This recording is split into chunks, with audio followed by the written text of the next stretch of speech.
It's the rumor. And there's been no hue and cry.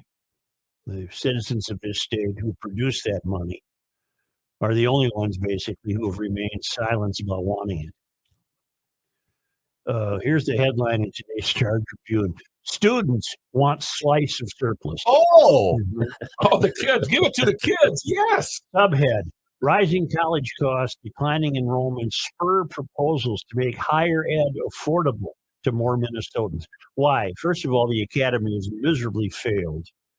The Pioneer Press got around to printing that story about Hamlin firing the art teacher. And I think that stunned some readers. I read the comments, and I think people were awakened to the fact that this Hamlin basically no longer exists. But what will that result in? Nothing, because this is a bad state. We stare at our shoes. Right. We're phlegmatic. So, but here's students want slice of surplus. I had a hard time literally getting past the first sentence, not the first paragraph. The first sentence. The first sentence. John Runningen expects to have $15,000 to $20,000 in debt by the time he finishes studying to become a social studies teacher. Huh? And I thought, well, you know what? The world does need social studies teachers. well, it doesn't. But why in God's name would you incur a debt that will cost you more to service than the amount of money you could ever make being a social studies teacher? And believe me, I'm not campaigning for higher salaries for social studies teachers. Right. Social studies teacher, maybe this guy's an exception. I have no idea. That's just a euphemism for just, we don't really do much here.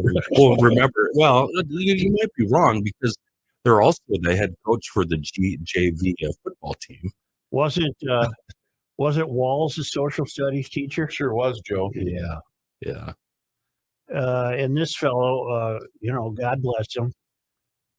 He knows his student loan payments are going to be a strain, and apparently he wants me, who has worked my ass off, to pay for this BS degree he's trying to get. And I have no interest in paying for his degree. You don't want to do that. No, Okay. none whatsoever. But we're not in charge, and there's a possibility it could happen.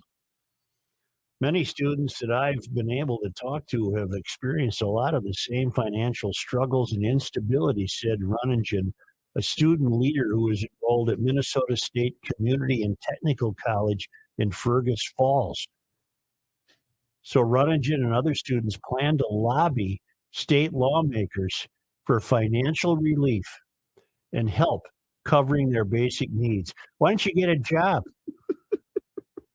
Wow. Why would I want to do that when I've got free money waiting for me?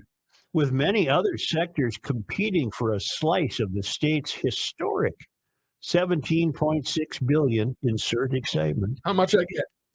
They'll face competition and inquiries from lawmakers who have questions about the ballooning costs and declining enrollment at Minnesota's higher education institutions.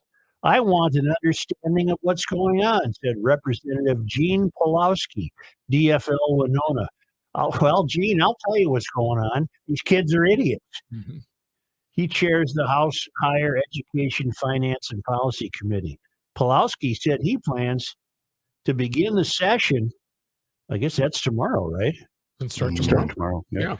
By focusing on the budget. Student leaders at public colleges and universities are asking the state to invest $1 billion in higher education.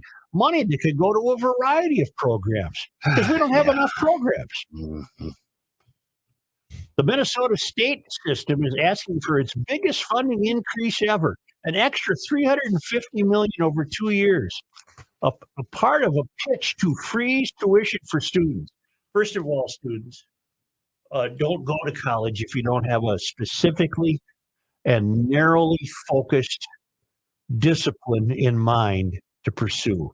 Don't waste your time, and don't go to Hamlin. These places are crumbling before your very eyes. They mean nothing. Their degrees are worthless. You will accomplish nothing. You will be deprived of any individual liberties and freedom of thought that you thought you might have. And so that I'd start with that. Unless you, and Runningen, for example, might be a hell of a guy. Don't know him, but you show me, John, that you didn't do a lot of thinking there to take out loans to become a social studies teacher. Mhm. Yes. This was today's Star Tribune, correct? Yeah.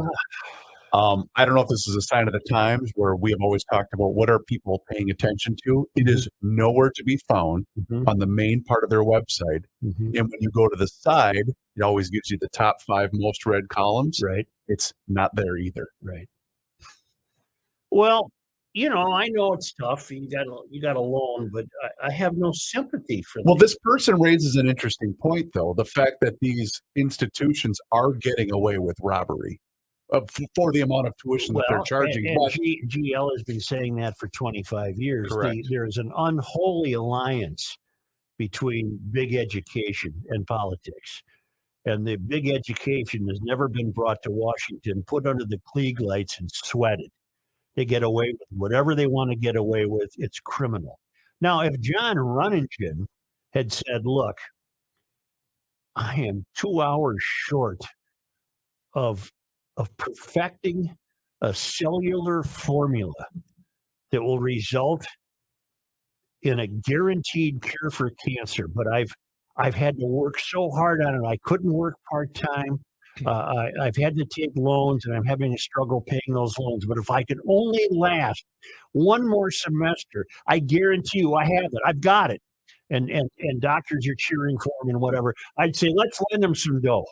Mhm. But this guy, who are you kidding, pal? give up. Well, the Get out game's while good. you can, because you're going nowhere. No, I think he is going somewhere, and Yeah. it's pretty Maybe obvious. to the governorship. Thank you. Yeah. You read my mind. Yeah. He's already was the elected president of Lead Minnesota, an organization representing students at Minnesota's 2-year institution. So we can kind of see where his career arc is headed. Yeah. Well, you're a braver man than I am, because you actually read The Jump. Yeah. I couldn't even make myself turn to page 4 to continue reading about this balderdash. When he was growing up, his family made just enough to not get on food stamps, but not enough to be able to afford getting groceries. Mm-hmm. Well, I'm sorry for that. That's too bad. I'm It's a sorry. bad deal. Yeah. It wasn't until my senior year that teachers pushed me to try to become a teacher like them. Here, just smoke this, you'll be fine. Right. Look what it's done for me, really. Hunker down on that flame, crackhead. Jesus, Kenny. Well, 17 that's what they're doing. Yeah. 17.6 billion will do worse than disappear. Because of one party rule, we're doomed to have it spent. And what it gets spent on will need funding in perpetuity. Yep, right there. So basically what you're doing is you're raising state spending by 17.6 billion every 2 years, because you're going to come up with a new Office of Inclusive Excellence, and that'll have to be funded at a cost of $500,000 a year for the computers and the copy machines and 2 assistant secretaries, and then Why the isn't government will be that much bigger.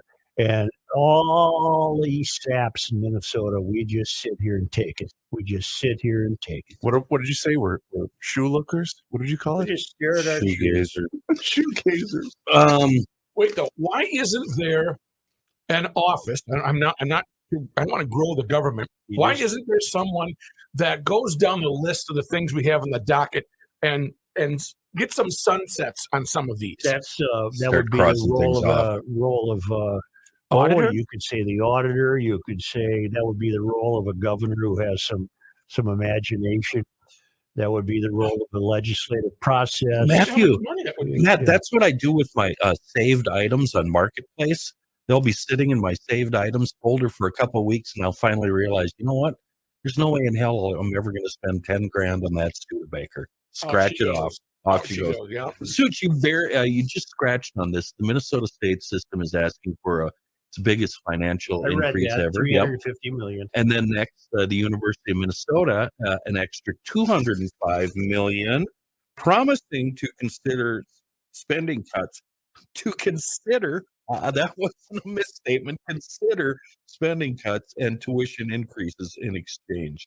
And then, of course, the Minnesota Private College Council, meanwhile, is asking for increased support, and on and on. It and is hilarious how everyone just decides to stick out their hand. on. Give us 205. Where's mine We at? might lower tuition. But where's ours? Right.